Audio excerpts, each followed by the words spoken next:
안녕하세요 여러분. 오늘 하루도 정말 수고 많으셨습니다. 오늘은 리뷰할 콘텐츠 소개부터 하겠습니다. 오늘 리뷰할 콘텐츠는 청춘돼지는 바니걸 선배의 꿈을 꾸지 않는다 입니다. 청춘돼지는 바니걸 선배의 꿈을 꾸지 않는다는 추천을 정말 많이 받았어요. 근데 이게 애니 이름이 긴 문장 형태라서 좀 진입장벽이 있더라고요. 그래서 보지 않다가 리뷰 영상을 올리고 싶다는 생각에 보게 되었습니다. 한 줄 평을 하자면 지금 시대에 이런 연출과 이런 대사가 나온다고? 하면서 탈주각을 정말 많이 잡았는데 학창시절에 겪는 혼란스러운 심리와 과학적인 이론을 잘 연결해서 고급스러운 느낌이 나기 때문에 탈주각을 겨우 참고 본 학원물이라고 할 수 있을 것 같아요. 등장인물 소개를 해드릴게요. 먼저 아즈사가와 사쿠타, 무덤덤한 성격에 선정적인 드립을 자주 하며 여자 캐릭터들이 겪는 사춘기 증후군을 해결하려고 노력하는 남자 주인공입니다. 사쿠라지마 마이, 아주 어릴 때부터 연예인으로 인기를 얻다가 은퇴 선언 후 평범한 고등학교 생활을 하다가 주변 사람들에게 보이지 않게 되는 여자 주인공입니다. 코가 토모에, 친구가 좋아하는 남자가 자기에게 고백을 하는데 그것 때문에 친구랑 멀어질까봐 고백 받기 전으로 자꾸 시간을 로프시키는 여자 캐릭터입니다. 후타바 리오, 사쿠타와 절친이며 유마를 좋아하고 과학 덕후라서 사쿠타가 사춘기 증후군을 겪는 여자 캐릭터들을 만나 사건을 겪을 때마다 상담을 하고 해결책에 대한 실마리를 주는 캐릭터입니다. 토요하마 노도카, 마이의 이복 동생으로 마이에게 열등감을 느끼는 아이돌 소녀입니다. 아즈사가와 카예데, 사쿠타의 동생으로 과거에 학교에서 왕따를 당하고 왕따시킨 친구들의 비난에 의해 온몸에 의문의 상처를 받게 되며 집 밖으로 나오지 못하게 되는 캐릭터입니다. 마키노하라 쇼코, 카에데의 사춘기 증후군으로 힘들어하던 사쿠타를 위해 위로해준 사쿠타의 첫사랑입니다. 쿠니미 유마, 사쿠타의 절친이며 잘생기고 훈남 캐릭터입니다. 오늘은 리뷰할 콘텐츠인 청춘돼지는 바니걸 선배의 꿈을 꾸지 않는다 에서 돼지라는 키워드에 맞게 돼지 하면 떠오르는 안주, 족발을 준비했습니다. 자, 족발 보여드릴게요. 같이 마실 술은 처음처럼을 준비했습니다. 먼저 한잔 하고 시작할게요.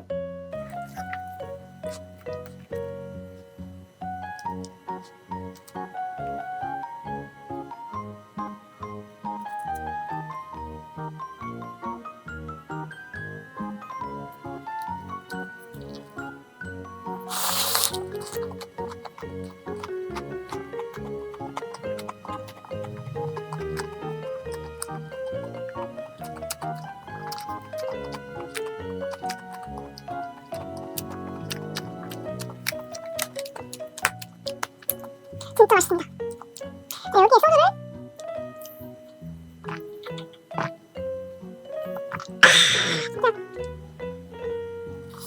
이거를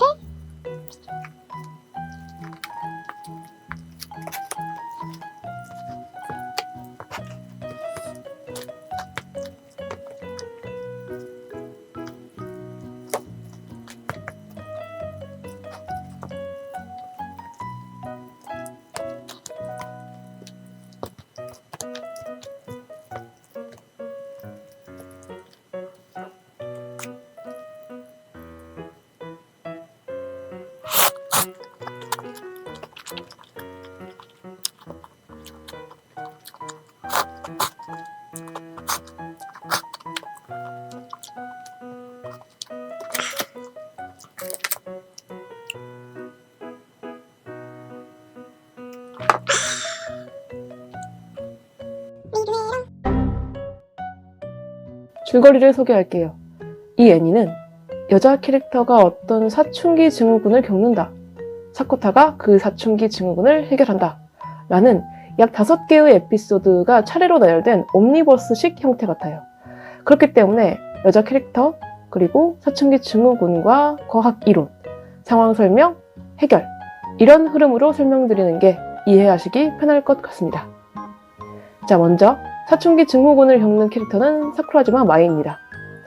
이 캐릭터는 어느 순간부터 사람들로부터 보이지 않게 되는 사춘기 증후군을 겪어요. 이 사춘기 증후군과 연결된 과학 이론은 슈레딩거의 고양이 이론을 요약하면 확률이 반반으로 결과가 A 또는 B가 될 때 확인해보기 전까지 이 결과가 어떻게 될지 모른다는 거거든요. 즉, 관측자에 의해 확인될 때까지 존재는 확정되지 않는다라는 거죠. 마이는 어릴 때부터 유명한 연예인이었거든요. 근데 중3 때 매니저였던 어머니에 의해 원치 않던 사진집 촬영을 하고 연예계 은퇴를 하게 됩니다. 그 이후 평범한 고등학생으로 마치 공기처럼 생활하고 있던 중 어느 순간부터 점점 자신이 다른 사람에게 인식되지 않는다는 것을 알게 된 거죠. 자기가 인식되지 않는 것을 확인할 수 있는 방법으로 일반인이 입지 않는 옷을 입고 돌아다니는 거였는데 그게 바니걸 복장이었던 거예요. 그래서 바니걸 복장을 입고 도서관에 돌아다니는데 사쿠타만이 그녀를 인식하고 쳐다보면서 이야기가 시작됩니다. 마이의 사춘기 증후군을 들은 사쿠타는 자기 몸에 있던 상처를 보여주며 자기도 사춘기 증후군으로부터 피해를 보았던 적이 있다고 말합니다.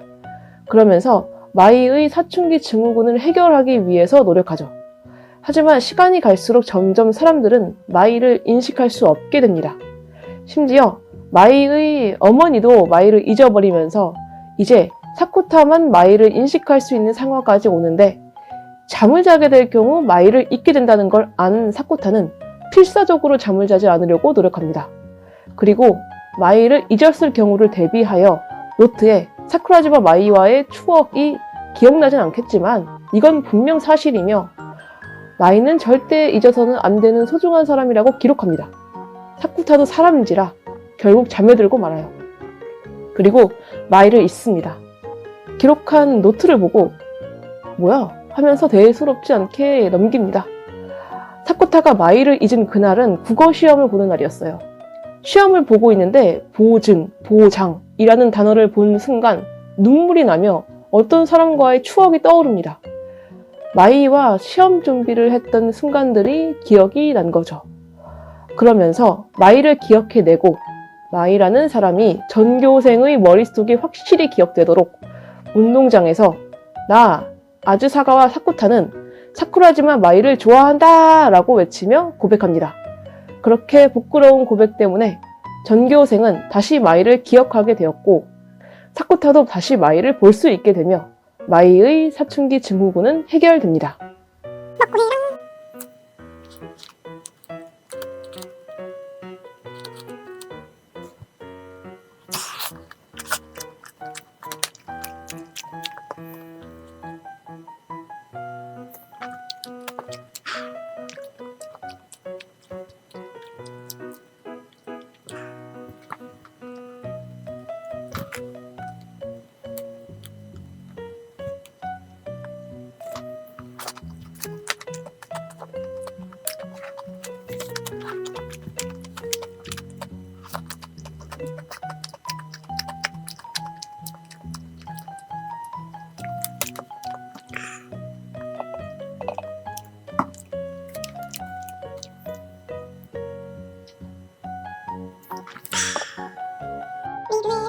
두 번째 사춘기 증후군을 겪는 캐릭터는 코가 토모에입니다. 이 캐릭터는 자기 친구가 짝사랑하는 남자가 자기에게 고백하기 전 시간으로 무한 루프하는 사춘기 증후군을 겪어요. 이 사춘기 증후군과 연결된 과학 이론은 라플라스의 악마. 이 세상에 존재하는 모든 물질은 같은 물리 법칙의 지배하에 평등하기 때문에 세상에 존재하는 모든 원자의 위치와 운동량을 알면 미래의 상황을 계산으로 도출할 수 있다. 방대한 양의 데이터가 필요한 만큼 쉽지 않은 일인데 그게 가능한 악마가 있다면 그 악마는 미래를 계산할 수 있다는 거죠. 토모에는 시골에서 전학 온 여자 고등학생인데 친구들과의 우정을 매우 중요하게 생각해요.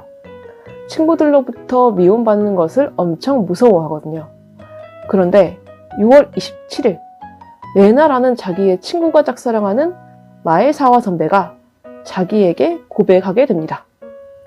레나로부터 미움을 받는 것이 싫었던 탓에 고백을 받기 전으로 다시 돌아오게 됩니다. 그렇게 6월 27일은 계속 반복되는데 이론과 연결하면 반복되는 6월 27일은 토모에가 계산하여 돌리고 있는 일종의 미래 시뮬레이션이라고 생각하시면 됩니다. 사쿠타는 토모에와 과거에 엮인 어떤 사건에 대한 충격으로 그 미래 시뮬레이션에서 자아를 가지고 의지대로 움직이는 것이고요. 자, 아무튼 원인은 마에사와가 토모에에게 고백하는 것이라는 것을 알게 된 사쿠타는 이 상황을 해결하기 위해선 토모에가 고백받지 못하게 막아야 한다는 걸 알게 됩니다. 토모에와 사쿠타가 사귄다는 소문을 유지해달라는, 즉 사귀는 척 해달라는 토모에의 제안을 받아들이게 됩니다. 물론 마이에게 미리 양해를 구하죠. 그렇게 6월 27일에 루프에서 벗어나 시간이 흐르면서 데이트하는 척도 하고 선물도 주고받고 알바도 같이 하고 즐거운 시간을 보내는데 토모에가 사쿠타를 진짜 좋아하게 돼요. 드디어 사귀는 척하는 마지막 날, 마지막 데이트가 끝나고 잠이 드는데 다음날 아침 사귀는 척하는 마지막 날 아침으로 돌아가게 됩니다. 토모에의 루프 때문에 다시 돌아갔구나 싶어서 토모에한테 물어보는데 토모에도 오늘 겪은 게 처음인데? 라고 합니다. 그래서 리오에게 물어보니 토모에가 거짓말하고 있을 가능성을 알게 됩니다. 그리고 토모에에게 자기 자신에게 거짓말하지 말라고, 이제 안 참아도 된다고 말합니다. 그때 토모에가 자기가 숨겨왔던 마음, 속 시원하게 좋아한다는 고백을 하게 돼요. 그리고 다시 6월 27일, 지금까지는 토모에의 시뮬레이션이었는데 이제 진짜 세계로 돌아온 거죠. 아무튼 시뮬레이션 종료와 함께 토모에의 사춘기 증후군은 해결됩니다.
세 번째 사춘기 증후군을 겪는 캐릭터는 후타바 리오입니다. 이 캐릭터는 남에게 관심받고 싶어 하는 자아와 관심을 혐오하는 자아가 분열해 한 사람이 두 명으로 존재하는 사춘기 증후군을 겪어요. 이 사춘기 증후군과 연결된 과학 이론은 양자 텔레포테이션. 간단하게 얘기하면 SF 영화에서 자주 나오는 순간이동을 생각하시면 됩니다. 사람을 구축한 정보에 설계도가 있고 그 정보를 멀리 순간 이동시킨 후 누군가에게 그 정보가 관측되면서 그 사람의 모습으로 확정된다는 겁니다. 원래는 순간 이동하더라도 한 사람은 나눠지지 않지만 사춘기 증후군을 겪고 있는 후타바는 인격이 두 개였고 각각의 인격이 서로의 후타바 리오를 관측하면서 확정된 겁니다. 마이와 함께 있던 사쿠타는 후타바와 통화하던 중 카페에서 전화기를 들고 있지 않은 후타바를 발견합니다. 통화하고 있는 후타바가 아닌 다른 후타바인 거죠. 어떻게 된 영문인지 물어보니 후타바는 지금 현재 2명으로 나눠져 있었습니다. 갈 곳이 없던 카페 안 후타바를 사쿠타 본인의 집에서 지낼 수 있게 해줍니다. 그리고 거기에서 후타바는 현재 관심받고 싶어하는 마음과 관심받기 위한 수단에 대한 혐오하는 마음 두 가지를 가지고 있었기 때문에 후타바가 분리되어 있음을 알게 됩니다. 사쿠타 집에 있는 진짜 후타바에게 가짜 후타바와 시간을 보내겠다고 말한 후 후타바와 같이 있던 중 후타바가 쿠니미를 좋아한다는 것과 더불어 속마음을 알게 됩니다. 그러던 중 쿠니미를 밤중에 불러내고 의리 있던 쿠니미는 바로 달려왔으며 셋은 불꽃놀이를 하다가 함께 사진을 찍습니다.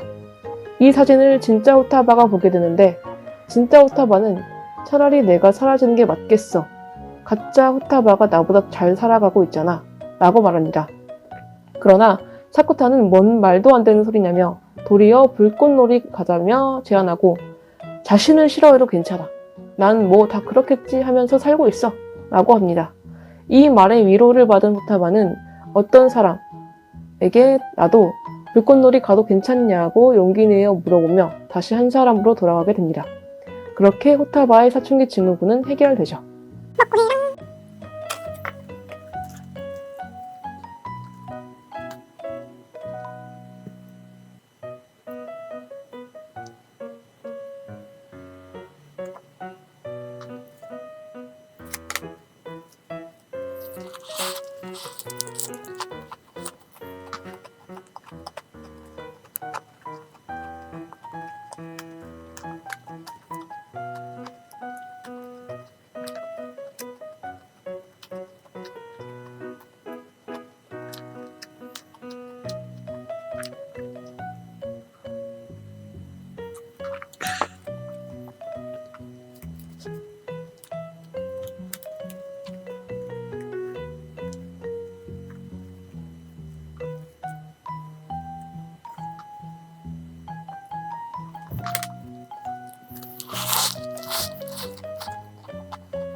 네 번째 사춘기 증후군을 겪는 캐릭터는 토요하마 노도카입니다.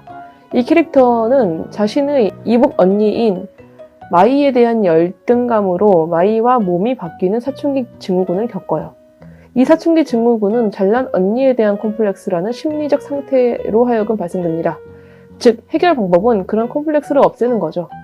마이와 노도카는 이복자매였습니다. 즉, 어머니가 다르죠. 아주 어릴 때부터 마이는 연예계에서 주목받는 스타로 어린 노도카의 자랑이었습니다. 하지만 노도카의 어머니가 마이와 비교하며 노도카의 자랑이었던 마이는 점점 노도카의 열등감의 원인이 되었습니다. 그런 이유로 노도카와 마이는 몸이 바뀌게 됩니다.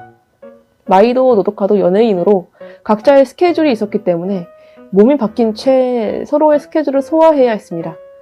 마이는 노도카의 아이돌 스케줄을, 노도카는 마이의 광고 스케줄을 소화하며 서로의 삶을 살면서 서로에 대한 이해하기 시작합니다. 특히 노도카는 언니인 마이에게 보이는 두터운 신뢰나 큰 기대 같은 걸 알게 되며 언니가 느꼈을 부담감을 느끼게 됩니다. 노도카는 무대 위 자신의 모습을 하고 아이돌 멤버와 함께 춤을 추며 노래를 하고 있는 마이의 무대를 보게 됩니다. 그리고 노도카가 다음 싱글곡 센터로 결정되죠.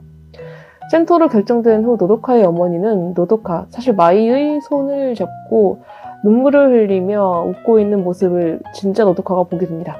자기 앞에선 한 번도 웃은 적이 없던 어머니가 노도카의 모습을 한 마이 앞에선 웃는 것을 보고 충격을 먹고 물에 빠져 죽으려고 합니다. 하지만 사쿠타가 그걸 저지하고 노도카에게 마이의 보물 상자를 보여줍니다. 그 상자에는 노도카가 어릴 때 마이에게 선물했던 편지가 담겨져 있었는데 이걸 계기로 마이와 노도카는 서로의 마음을 확인하며 다시 원래대로 몸이 돌아오게 됩니다. 그렇게 사춘기 증후군은 해결되죠.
다섯 번째 사춘기 증후군을 겪는 캐릭터는 아즈사가와 카에데입니다. 사쿠타의 동생인 카에데는 학교에서 왕따를 당하게 되는데 이때 왕따시킨 친구들의 비난의 말로 하여금 온몸에 의문의 상처가 생기는 사춘기 증후군을 겪습니다. 이걸 계기로 카에데는 집 밖에 나갈 수 없게 됩니다. 그리고 어느 날 아침 사쿠타가 카에데를 깨우는데 카에데는 모든 기억을 다 잃어버린 상태였습니다. 충격을 받은 카에데의 엄마는 카에데한테 일어난 일을 받아들이지 못하고 결국 부모님과 따로 살게 됩니다. 사쿠타도 의문의 상처를 입게 되는데 이런 스트레스를 받는 상황에 사쿠타 옆에 나타난 것이 쇼코였습니다. 쇼코로부터 위로를 받은 사쿠타는 카에데를 위해 헌신하기로 결정합니다. 그렇게 집으로 오게 된 새로운 카에데. 오빠의 케어를 받으며 몇 년간 집 밖에 나가지 못하다가 오빠 사쿠타가 집으로 데려오는 여러 캐릭터들과 함께 지내게 되면서 스스로에게 퀘스트를 주게 돼요. 조금씩 집 밖으로 나가다가 마지막에 학교까지 가보기. 쉬워 보이지만 카에데에게는 어려운 숙제였죠. 하지만 하나씩 해결해 나갑니다. 오빠 말고 다른 사람과 통화해보기. 집 밖 한 발짝 나가기. 판다 보러 가기. 바다 보러 가기. 그러던 중 카에데의 친구였던 카노 코토미를 만나고 그녀가 준 책을 보게 된 순간 정신을 잃습니다. 그리고 병원에선 다시 기억이 돌아올지도 모른다는 이야기를 들어요. 거기까진 좋은데 기억이 돌아오면 저번에 쓰러져 기억을 잃은 순간부터의 2년간의 기억은 잃게 될 거라는 얘기를 들어요. 카에데도 그걸 어렴풋이 알았나 봐요. 자신이 본인에게 준 그 퀘스트를 어떻게든 다 수행하려고 해요. 시간이 없다면서요. 하지만 낮 시간에 학교에 가는 것은 실패합니다. 다만 밤에 학교에 가는 것은 성공해요. 그러면서 오빠에게 내일은 꼭 낮에 학교에 와볼 거야 라고 하지만 결국 예전의 기억을 회복하고 2년간의 기억은 모두 잃게 됩니다. 2년간의 카에데를 잃은 사쿠타는 큰 슬픔에 빠지지만 다시 나타난 쇼코가 카에데의 노트에 적혀있던 일기를 읽어주며 위로해 주어 슬픔을 극복하게 됩니다. 그렇게 이야기는 끝을 맺습니다.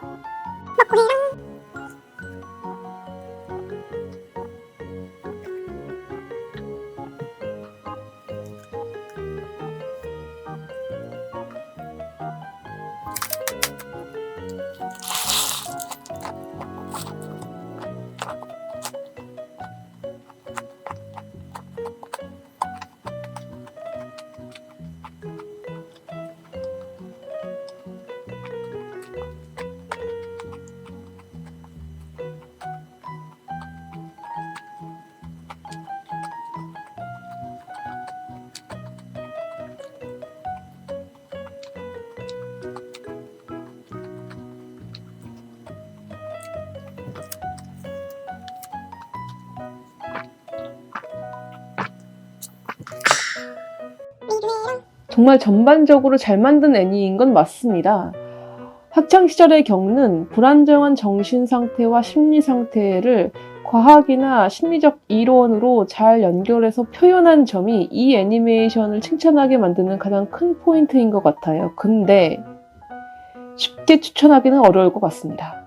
왜냐하면 처음에도 말했듯이 눈살을 찌푸리게 만드는 요소들이 너무 많습니다. 저는 개인적으로 보면서 좀 힘들었거든요. 만약 이 애니메이션을 보신다면 특정 장면이나 연출, 특히 대사들로 하여금 힘들 수도 있으니 마음의 준비를 하시길 권장드립니다. 그런 요소들만 잘 참으면 굉장히 잘 만든 애니메이션이기 때문에 그런 요소에 대한 거부감이 없다면 보셔도 좋을 것 같아요. 자, 오늘의 영상은 여기까지입니다. 영상 재밌게 보셨나요? 영상이 재밌으셨다면 구독과 좋아요, 댓글과 알림 설정까지 부탁드립니다. 그럼 오늘 하루도 감사했습니다.